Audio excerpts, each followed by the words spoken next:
बरायफिनलायबाय रायजो राजा नोंथांमोन फिन खेबसे बयखौबो चेनेलाव जायफोरा इन्टारेस्ट मोनो निश्चय नोंथांमोना एसेब्लाबो नायलांनो हागोन भिडिअखौहाय तो जागायलांदिनि गोलाव खालामनो सानाखै आङो इन्ट्र'आवबो एसे लागायनानै होखादों आरो क्लिप्स ना तो नोंथांमोना मिथिखाबाय भिडिअआ मानि सायावहाय जागोन आङो नैबे समाव दा फोथाराव दंफैयो तो फ्राय जोंनिथिं माने एसे एनै माइफ्रा मोनहांनाय बायदियानो जाबाय आरोना नै उनथिंजाय मोनफ्राम जाबायानो आङो एसे दिन्थिगोन आरोना रायजोफोर बेनिफ्राय जोङो मेन पइन्टआवहाय फैगोन बा मेन टपिकआवहाय फैगोन आङो एसे माने माइखौ दिन्थिनो लाबाय आरोना तो माबायदि जाखो जोंनिथिं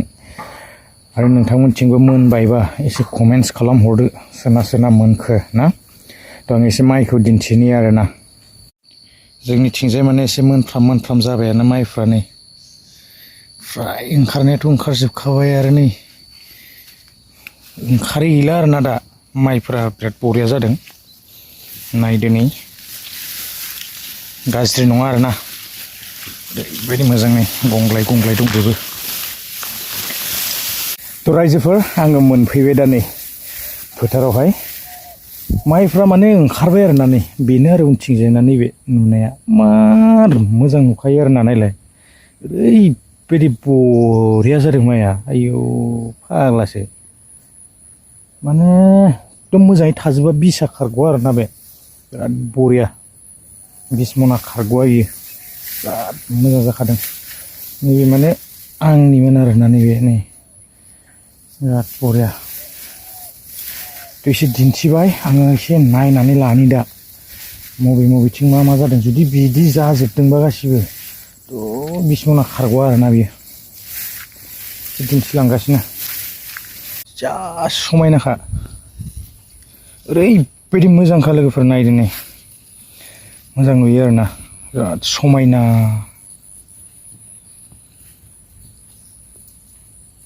माइया बिदिसो जानांगौ जाबाथाय मोजां आरो मावनानै मोजां नाङो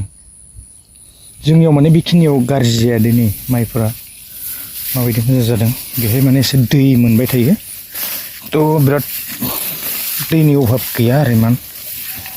दस्राफ्रावथ' बिदिनो गायनोनो हाया दैनि थाखाय नाथाय जोंनि नैबेयावहाय बांद्राय गाज्रि जाया आरोना नायदो नै जायगा एसे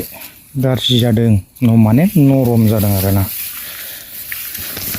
दुब्लियाव माने एसे लस जासिगोन गैला नै माइखौ साफा खालामजोबबाय मजाया सेस खालामदों आरोना ओरैबायदि जाबाय मजाया बेहाय बिदि मजा जाबाथाय आरो बे ओंखारला आरो गोजा जाजोब्बाय नै गैला माइयानो गैखाया इयाव ओइ गेजेर गासिबो जाजोबनायनि गेजेरावबो दङ मजाया साफा खालामजोब्बाय आरोना जाखायो बिदिया बोसोरै जायो आसरित मावनाय बेबायदि नुबाथाय माइफोरखौ बिराद मोजां नाङो आरोना नै ओरैबायदि बरिया गंग्लाय लांजोबसिगोन दा माइफोरा जा मोजां नुखायोलै एकदम बरिया ओंखारखादों आरोना फुरा माइ गोजा गोलाव खालामला रायजोफोर आंबो माने एकदम खेथियाव बिराद इन्टारेस्ट थानाय थ' मावनाया सिगांनिफ्रायनो मावबाय थाखायो बेबायदि एसे एनै मोजां जाबा माइफोरखौ मोजां नाङो आरोना गोसोखौ थ' खेथियकफ्राथ' मिथिजोबखायो फोथाराव माबायदि खस्थ' जायोना मावनो गोनां जाखायो आरो माइखौ जोंनो नांखागौ जानांगौबो ना दा जियानो हक आङो गोलाव खालामला मेन टपिकआव फैनोसै जोंना मेन टपिकआ जाहैबाय PM किसान थ' PM किसाननि राङा जोंना हाबसिगोन थ' जोङो निउसफोरबो ओंखारबोनाय नुनो मोन्दों आङो इन्ट्र'आवहाय क्लिप्स होनानै होखादों थ' दिवालीनि सिगांनो फैसायाहाय हाबहैनो हागौ आरोना फाइनाल बेबायदि जेबो तारिख ओंखारनाय नुवाखै स' तारिखआ ओंखारबोगोन लासैनो टेनसन लानो गोनां गैला आरो बेवहाय जोङो माखासे टल फ्रि नाम्बारफोर ओंखारबोनाय नुदों आरो सोरना मानि थाखाय हाबा